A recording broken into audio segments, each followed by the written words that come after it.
Hello there, back again.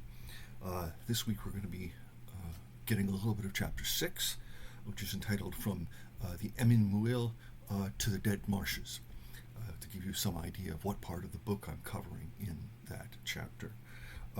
So here's the introduction's summary of Chapter 6. Chapter 6's scrutiny of Frodo's ring-forged master-servant relationship with Gollum attests the truth of Gandalf's fear that pity not only offered no defense against the ring, but could even make a ring-bearer more susceptible to the temptation to use its power.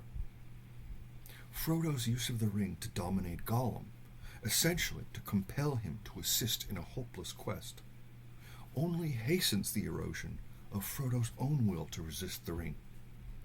It increases the burden Frodo feels, and his awareness of the malice of Sauron's mind, while dooming any attempt to help Gollum find Smeagol again. Okay. So,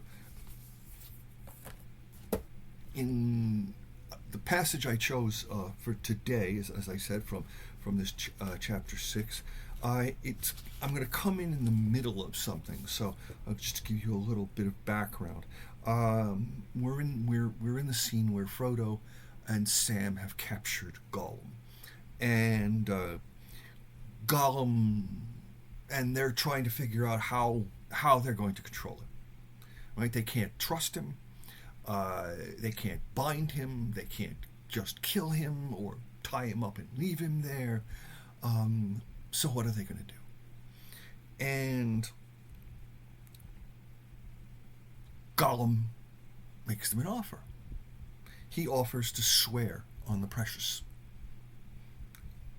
To which Frodo responds, "On the precious? How dare you?"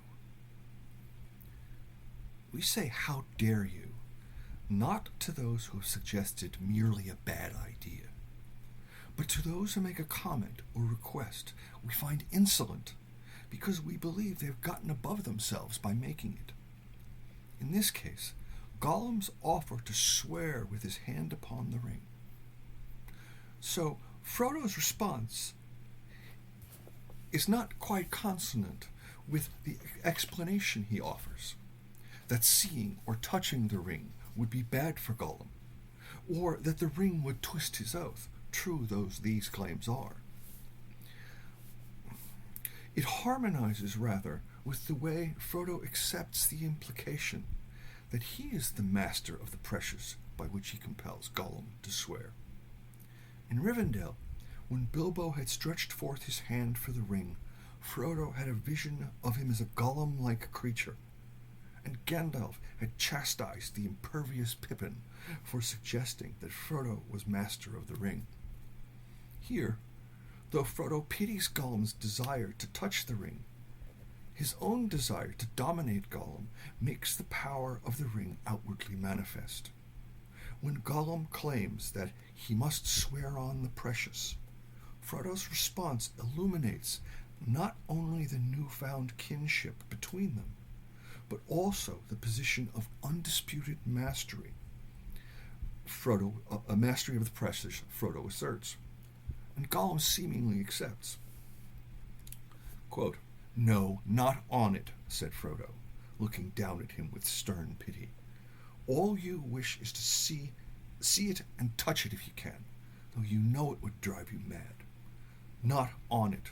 Swear by it, if you will, for you know where it is. Yes, you know, Smeagol, it is before you."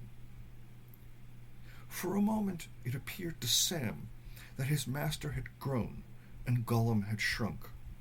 A tall, stern shadow, a mighty lord who hid his brightness in a cloud, and at his feet a little whining dog.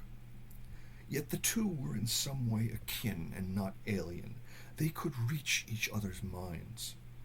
Gollum raised himself and began pawing at Frodo, fawning at his knees. "Down, down," said Frodo.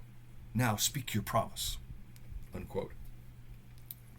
That it is Sam who perceives this manifestation attests to its reality, if not its verity. However it may seem to Sam, Frodo has not grown into a tall and mighty lord, and Gollum has not shrunk into a whining, fawning dog.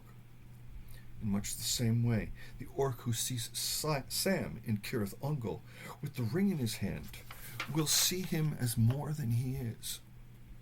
And yet, there is much here that is telling.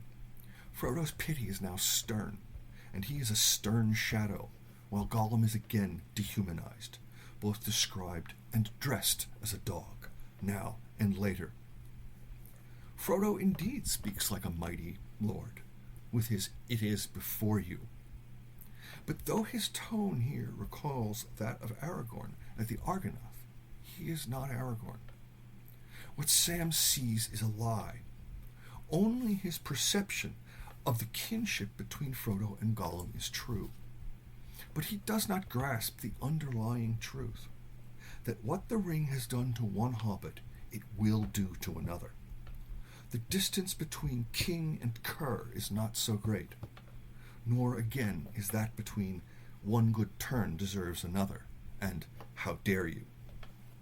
Okay. So that's enough for today. I'll be back before too long, I think, with another chapter. Since the time is beginning to grow short, we've got a little over 2 months before the book arrives. In the meantime, there's all sorts of great things going on. There's the new Tolkien Letters edition coming out, which, if you don't know about it, has added many new letters as well as expanding other letters. And so that's just really cool, and I can't wait to see that. That's coming out next month in November. So here's to that, and I hope you all have a pleasant evening. Take care now. Bye-bye.